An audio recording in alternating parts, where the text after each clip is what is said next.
नमस्कार। आकाशवाणी जयपुर अजमेर से प्रस्तुत हैं प्रादेशिक समाचार।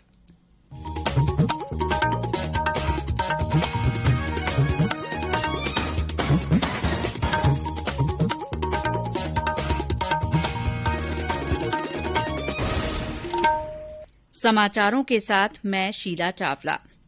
आज संविधान दिवस मनाया जा रहा है। राष्ट्रपति रामनाथ कोविंद ने इस मौके पर गुजरात के केवड़िया में संविधान की प्रस्तावना का पाठ किया। इसके साथ ही सरकारी कार्यालयों में भी संविधान की प्रस्तावना का पठन किया गया। केंद्रीय गृह मंत्री अमित शाह ने संविधान दिवस की शुभकामनाएं दी हैं। उन्होंने एक ट्वीट संदेश में कहा कि भारत की एकता की सबसे बड़ी शक्ति हमारा प्रगतिशील संविधान है। प्रधानमंत्री नरेंद्र मोदी इस मौके पर गुजरात के केवड़िया में चल रहे पीठासीन अधिकारियों के 80वें अखिल भारतीय सम्मेलन के समापन सत्र को संबोधित करेंगे।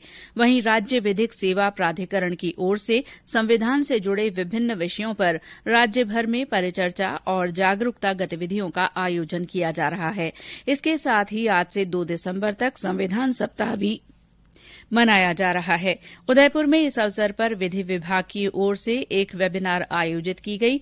इसके साथ ही नया बंधु कार्यक्रम की ई लॉन्चिंग की गई। आज ही राज्यपाल कलराज मिश्र ने उदयपुर के मोहनलाल सुखाड़िया विश्वविद्यालय में बनने वाले संविधान पार्क का वर्चुअली शिलान्यास किया।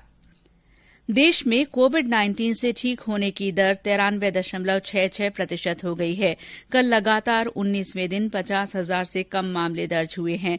पिछले 24 घंटों में 44,000 नए मामले रिकॉर्ड हुए और 36,000 लोग स्वस्थ हुए हैं।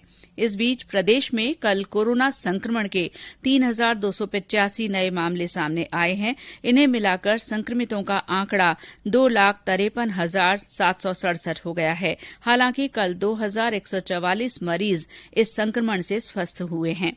राज्य में फिलहाल सक्रिय मरीजों की संख्या 26,320 हो गई है। स्वास्थ्य विभाग के अनुसार कल सबसे ज्यादा 615 रोगियों की पुष्टि जयपुर जिले में हुई है।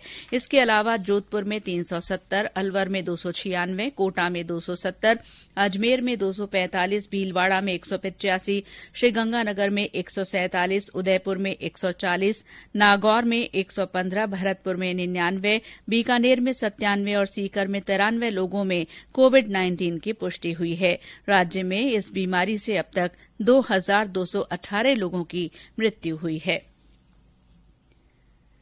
खेल मंत्री किरेन रिजिजू ने फिट इंडिया स्कूल वीक कार्यक्रम के दूसरे संस्करण का शुभारंभ किया। स्कूलों को इस कार्यक्रम में भाग लेने के लिए ऑनलाइन पंजीकरण कराना होगा।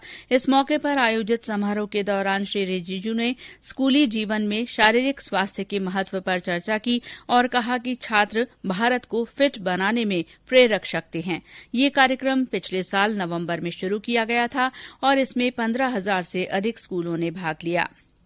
प्रधानमंत्री नरेंद्र मोदी अगले रविवार 29 नवंबर को आकाशवाणी के मन की बात कार्यक्रम में अपने विचार साझा करेंगे। प्रधानमंत्री ने इसके लिए श्रोताओं से सुझाव मांगे हैं। श्रोता अपने सुझाव MyGov open forum, Narendra Modi app या टोल फ्री नंबर 1800-117800 पर भेज सकते हैं। और अब मौसम। प्रदेश में पश्चिमी विक्षोभ के कारण कई स्थानों पर बारिश हुई है। राजधानी जयपुर में अल सुबह बारिश हुई और कई इलाकों में ओले गिरे। सवाईमाधोपुर, बूंदी, दौसा, बीकानेर, भरतपुर, अलवर, राजसमंद, करौली और सीकर से भी बारिश के समाचार हैं। बारिश के कारण उत्तर पश्चिमी इलाकों के तापमान में गिरावट हुई है। प्रदेश में आज सबसे कम तापमान माउंट आबू में 5 डिग्री सेल्सियस दर्ज किया गया। इसके अलावा वनस्थली में 8 डिग्री सेल्सियस, उदयपुर में 10, श्रीगंगानगर में 10.8, जैसलमेर में 10.9 और बीकानेर में 12.1 डिग्री सेल्सियस दर्ज किया गया। मौसम विभाग के निदेशक राधेश्याम शर्मा ने बताया कि कल से राज्य के उत्तरी भागों में शीतलहर चलने की संभावना है। और अंत में कोरोना जागरूकता संदेश। कोविड-19 से बचाव और सुरक्षित रहने के 3 उपाय। मास्क लगाएं, 2 गज दूरी है जरूरी, सुरक्षित दूरी रखें, हाथ और मुंह साफ रखें। इसी के साथ प्रादेशिक समाचार बुलेटिन समाप्त हुआ। हमारा अगला बुलेटिन राजस्थानी में दोपहर 3 बजे प्रसारित होगा। नमस्कार।